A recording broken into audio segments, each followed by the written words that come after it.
Jean-Marc Mutumbo 1. Ex-occultist testimony. Testimony of a former acolyte initiated in occultism by a Roman Catholic priest from Belgium. I was born in Congo when my parents died. I came under the care of my uncle who was living in the capital. My uncle was affected by the death of my father. Later he sent me to school and began to support my studies. My uncle was still in university when he began to finance my studies. When he got a job he was sent to Equatorial Province and he took me with him, but after some time, his wife began to mistreat me. I began to suffer unfairness from his wife. She was childless and jealous of the attention I was getting from her husband. She managed to poison her husband against me. As a consequence, my uncle began to build rejection towards me. In the end, my uncle kicked me out of the house and I became homeless in the street. I could not bear it. It was too much for me, so I decided to commit suicide. It was when I was about to do it that a friend of my uncle caught me. I explained to him that I was kicked out of a house by my uncle and his wife. He said there are people who rule and dominate this world. When we reach home, this man dominated my uncle and his wife. They did as he told them. Actually, this man was an occultist. He had a pentacle of domination through which he was dominating people and forcing his will on others. I was so impressed by the way he dominated my uncle that I wanted to be able to dominate people like him. Later he took me to his master, who said to me, the spirit world is a dimension or a realm ruled by laws and codes. Evil spirits like things like perfume, incense, and candles. You need to bring these so that we can do a pentacle of domination. Later I brought the items requested. I was told to prepare to meet the great ladies of the sea, the sirens. This was too much for me, so I complained to the mystic, who said to me, you have to understand that I am a great master. I work with mystical worlds and I collaborate with invisible beings from the sea, beings from the second heaven and from the forest.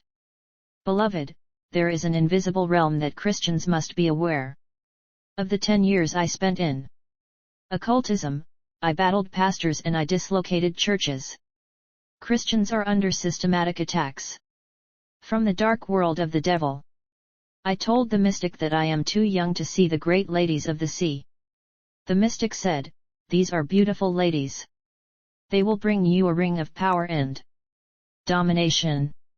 This ring is also a communication device with the marine kingdom.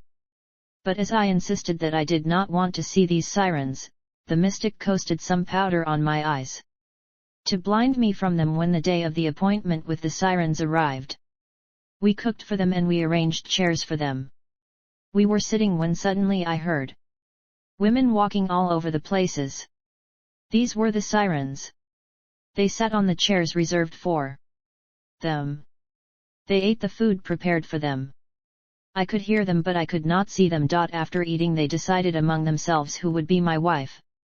Afterward one of them joined me in bed. I got scared and I had goosebumps, but she was moving closer to me, so I stood up. When I did that, she got angry because she realized that I was avoiding her.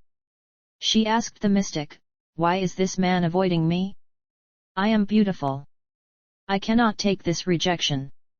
I am going away. This man is behaving like we are not beautiful. We are leaving instead of killing him. We will let him live, but we won't give him what we brought him. Then I heard the slamming of the door. It was the departure of these water sirens. I was emotional.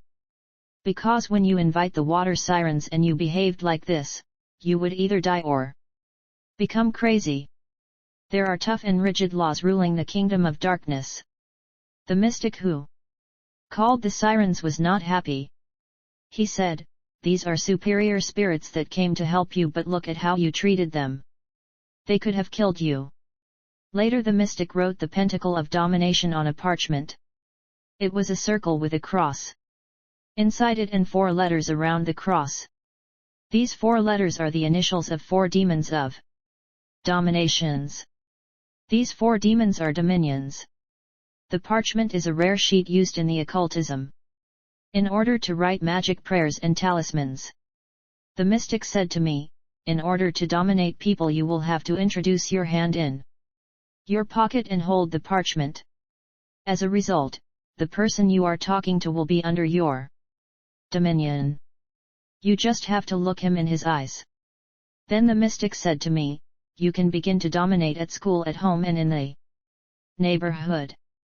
You can do whatever you want because you can dominate anybody. From that moment I began to impose my will upon people. I dominated people who treated me unfairly. I also imposed my will in school. God created Adam to dominate creation, but Lucifer enabled his follower to dominate fellow humans, and domination is a lifestyle in occultism. I was loved at home and at school because of this power of domination. I had my hand in my pocket all the time in order to dominate. After some time my power of domination corrupted me because I began to sleep with women, even older women, and for 3 years I exercised dominion over my fellow humans. During those 3 years, I suffered from migraine, and when I met the mystic for help he asked to buy incense in order to remove that sickness. There are many kinds of incenses. For instance, there is exorcism incense and there is Jerusalem incense. Later we bought the incense and we did ritual, but it did not work. Then the mystic gave me a magical prayer formula written on parchment. I had to write a cross on that parchment with blood, but it was still not working. Afterward, he gave me the magical prayer of Charlemagne. He gave me the novena prayer, the magical prayer of Saint Anthony of Padua, the magical prayer of Saint Michael and Saint Christopher, but all these magical prayers were not working. If you are a member of the Catholic Church you may recognize these prayers. My master was initiated in occultism by a Roman Catholic priest in the city of Kisangani. He was mixing Roman Catholic magic with other forms of magic. Later my master sent me to the Catholic Church to find a way to get pontifical and exorcism incense and candles. These could only be found in a Catholic parish, but when I arrived in the Catholic Church the priests requested me to become an acolyte and to work in the sacristy. Later I got the candles in the realm of the cemetery and the deads. Then the Catholic priest from Belgium in the name of Father Becker offered to initiate me in occultism.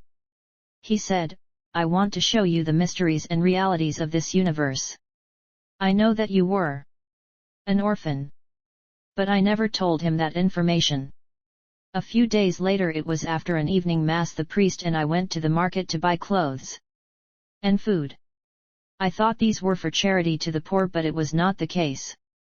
We loaded the car and we started to drive in the city. I noticed that we were leaving the city and we were heading to the cemetery, but it was getting dark.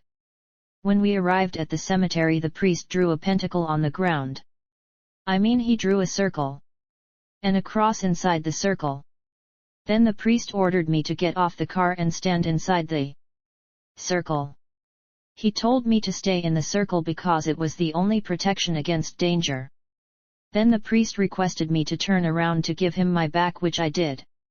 Then he moved deeper into the cemetery and he uttered words of incantation. In fact, he did a prayer in Latin. Afterward, he asked me to turn around and observe the cemetery. When I turned around I saw the cemetery no more. It was an advanced and cosmopolitan city. I saw people and houses. In this urban city, tombs and coffins were transformed into houses. I still stood in this circle, which was to protect me and open my eyes to see the spirit realm in the cemetery. Then the priest took all the food and clothes we bought in the market. He asked me to help share them with these people in the streets of this mysterious world. Later I saw the priest talking to a man. He told me that the man was the ruler of this world of the deads. Actually, the priest was telling this spirit that I am the one who bought this food and clothes so that I can enter into covenant and connection with the world of the dead and get some help and assistance from them when needed. After discussing with the ruler of the world of the dead, the priest came and placed his feet on the pentacle where I was standing. As a result, the mysterious universe of the dead disappeared in the cemetery, and darkness reappeared and came back again. The priest said to me, "I know you are wondering who are the people in the cemetery and what is that world. Actually, they are ordinary human beings, but they are already dead, and that urban and cosmopolitan city is the dimension of the deads. Sometimes in the night, the deads come to our world to enjoy and drink in bars and nightclubs. They also come to sleep with women in hotels." The priest said, "I came to sign an agreement, an indirect covenant between you and them so that in times of need they can assist you." The priest gave me a book. He said, "With this book, you can go to the cemetery. You will stand on a particular tomb and you just speak words of incantation with the name of the person written on that tomb. As a result, he will appear and you can talk to him. In case he does not appear, he is surely in the kingdom of God, but those who are in the abode of the dead are bound to appear." Then the priest revealed to me a secret. The priest asked me, "Do you know that during the Catholic Mass we invoke the dead and they come?" I replied, "I never saw anyone." "Yes, they do, but people don't see them because they don't have eyes, but all the Catholic priests can see the dead during the Mass because we are the initiated, and Catholic priests recite a prayer during the Mass. This prayer was approved by the Vatican for the invocation of the dead. This prayer is derived from the Roman Rite. In this prayer, we call the saints or the dead to come and join us in the Mass, and they come, but people don't pay attention to their words. People don't see them because they are not initiated, but Catholic priests can see them because they are initiated." Then the priest revealed to me that canonization is no different from African traditions and customs. In fact, when Africans lose their loved ones, they take the nails or hair of the dead person. As a result, the spirit of the dead follows these items. It is exactly what happens in the Roman Catholic canonization process. The priest said to me that when a priest dies, we take his bones and we ground them and we called it relic, and when we build a new parish we bury part of these bones on the foundation of the new parish, and we named the new parish after the late priest whose bones are buried on the foundation of the new parish, and renamed the new parish after him. Like I said, the spirit of the dead follow this item, and this procedure is called canonization. The local priest cannot celebrate his Mass without first invoking the spirit of the priest whose bones are buried on the foundation of the parish and whose name is given to the parish. The priest will have to recite what is called the Litany of the Saints. In case the parish is called St. Andrew, the priest will say, "St. Andrew, you keeper of our parish, come together with us and listen to our invocation. Be with those who are coming to celebrate the Mass today." This invocation is called the Litany of the Saint. In fact, a portion of the bone of the canonized saint is placed on the altar table and is also called the relic. Catholic magic is called holy magic. After the incident in the cemetery, the priest thought I was strong enough to bear the vibrations of the invisible spirits because sometimes they caused panic and terror, but I could bear it.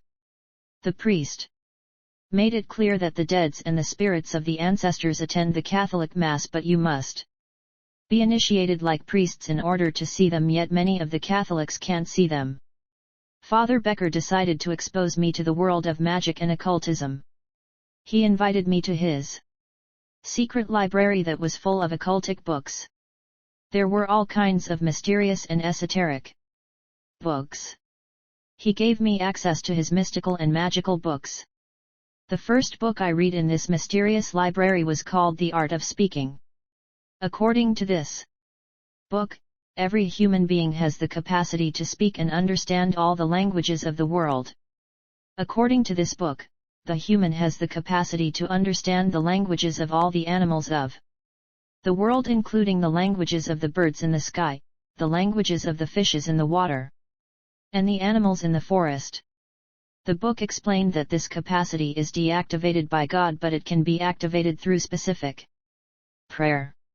It was after doing the prayer recommended by the book that my capacity to understand all the languages of the world, including that of the animals, was activated. I became able to understand the birds in the sky, the fishes underwater, and the animals moving on the surface. A magical prayer was enough to activate this capacity. I remember I was going to visit the priest when I heard a bird on the tree signaling another bird to be careful of my presence. When I heard birds talking, I was stunned and in wonder. Later I saw a group of ants singing and encouraging one another to work. This ability to understand animal languages became a distraction.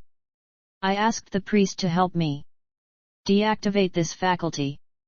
The priest laughed and indicated to me the prayer in the back of the book for deactivating this faculty.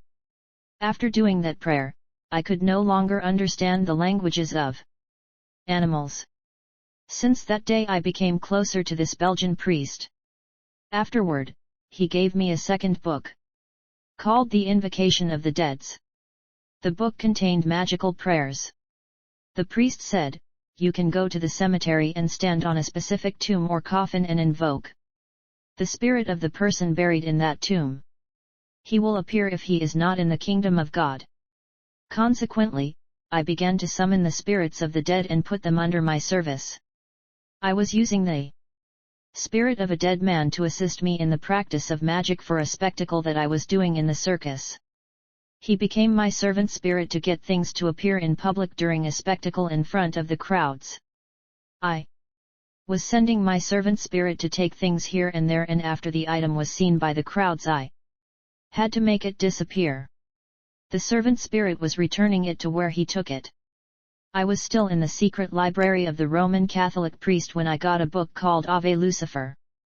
The book was about Lucifer's biography, describing him as one of the powerful archangels created by God, having extraordinary beauty and wisdom, but later he became proud because of his beauty. The Bible says that every good and perfect gift is from above, coming down from the Father of the heavenly lights, with whom there is no change like shifting shadows. James 1:17. Beloved, whatever you are today, whether a pastor, a leader, an engineer, elevated in authority or dignity, it is a gift from God. Do not follow the way of Lucifer, who was cast out as a result of pride. So try to be humble.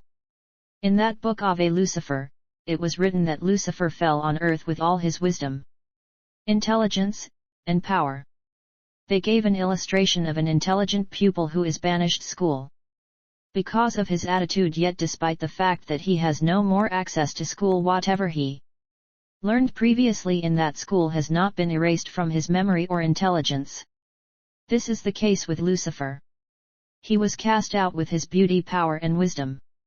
In the Bible, he proposed to give Jesus the glory of the kingdom of the earth, as he has done with many humans in music, sports, politics, finance, academia, but Jesus opposed him.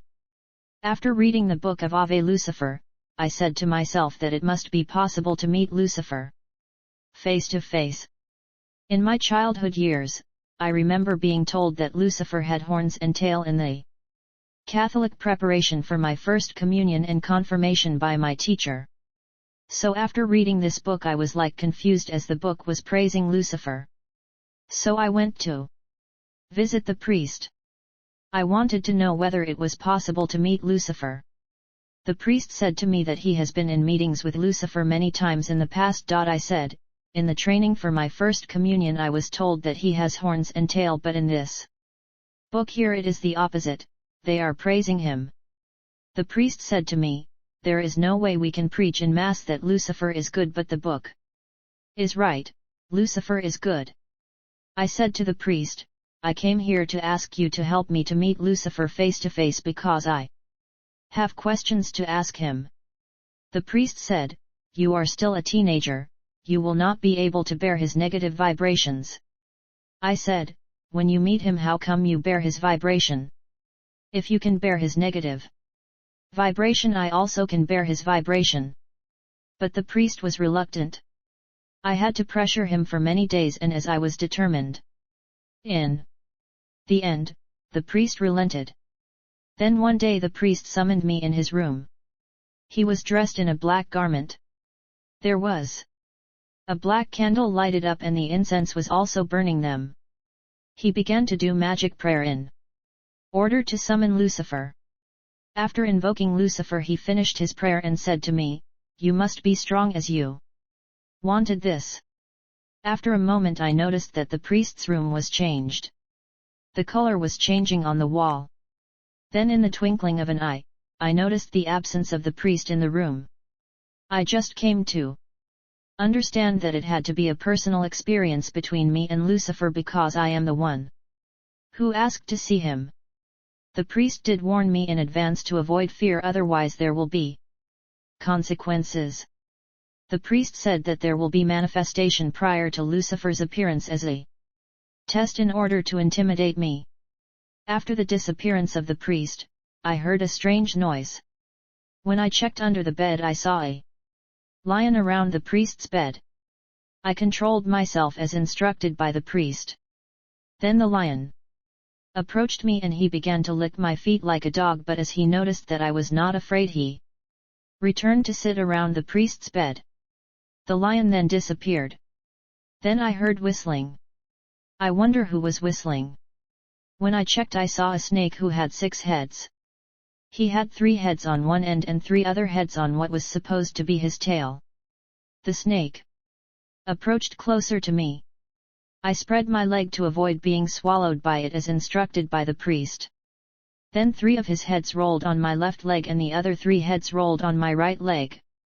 Then this snake began to intimidate me in order to scare me. I was afraid, but I did not cry or shout. I kept cool. And as the serpent noticed that I was not afraid, he returned around the priest's bed. When the snake disappeared, I heard a noise like an uproar of people in the stadium celebrating a victory. I saw the priest reappearing. I asked the priest, "Where were you?" He replied, "I was here, but you could not see me because it was your test." The noise or the uproar you heard was the applause of spirits in the invisible world for the fact that you passed your test.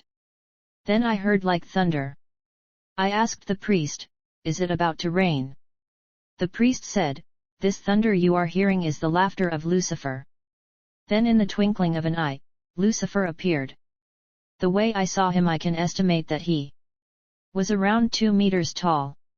He was dressed in a garment adorned with precious stones. He was apparently kind and smiling. Then he asked the priest, "Mr. Becker, you called me, but who is this young man by your side? What is the problem? Are you the one who needs me or the young man?" The priest said, "I am the one who called you. This young man is the one who needs you. He pressured me for so many days to see you." Then Lucifer turned to me. He was curious because of my age. Then he asked, "Young man, do you need me? What can I do for you?" I said in my heart, if I lied to him, he will know, as he is a spirit. Okay, let me tell him the truth. Then I replied to him, "You see, the book I am holding in my hand is describing you exactly as you are now. The book talked about your wisdom and beauty and glory, but during my first communion training, I was told that you have horns and tail. I was so confused that I said I should see you to clear up the confusion." After hearing me, Lucifer started to laugh intently, but as he was laughing, it was like a thunderclap. He said, "There is a lot of disinformation about me in the churches, as you can see." Then he lowered his head. I saw his hair shining like gold. He asked me, "Do you see horns?" I said no. He was about to turn around to show me his back to prove to me that he did not have a tail, but I reassured him, "But it is okay, I believe him." I noticed that Lucifer looked like a Caucasian. Then he said to me, "Let me tell you that this world and this earth is mine. They belong to me. And as you met me, you will enjoy the good of this world because of all the things that you see in this world belong to me." Then he took me outside the outer court of the house of the priest. There was a mango tree, but there was no mango on the tree as it was not the season yet. Then Lucifer said to me, I am laying my right hand on your shoulder and you will repeat everything I tell you. You see the mango tree right there, there is no fruit on it. I want you to command the tree to produce fruits. Then I ordered the tree to produce the fruit and instantly fruits were produced by the tree. Lucifer said to me, command the fruit to grow bigger, which I did. As a result, the fruit grew bigger in seconds. Then he said to me, you cannot climb the tree to get mangoes, therefore, order the mango to fall. And I commanded the mangoes to fall from the tree and it happened as I ordered it. Then Lucifer asked me to get the mango and to eat it, but he noticed that I was afraid to do so. Then he got a mango and he hit his hand 3 times. As a result, a knife appeared in his hand. Then he cut the mango and began to eat. He said, you see, it's just a mango. As Lucifer was eating the mango, it gave me the appetite to eat that mango. Honestly, I did not want to eat that mango, but because I was watching Lucifer eating, it gave me an appetite. This is like Eve's temptation, which was on 2 levels, the visible and audible level. The Bible says that she saw that the fruit was good. This is optical temptation plus the lies of Lucifer, which was an audible temptation, as I felt the appetite to eat the mango. Then he gave me that mango, and when I ate it, it was really tasty, but it was also the transfer of magic and satanic power from Lucifer. The fact that he ate it and gave it to me, it was a covenant. Then Lucifer asked me, do you now believe that I am God? I said, yes, I believe, because what you said came to pass. You made the mango appear. We all ate it. https://spiritreports.blogspot.com/2019/02/GeneMark MUTUMBO.html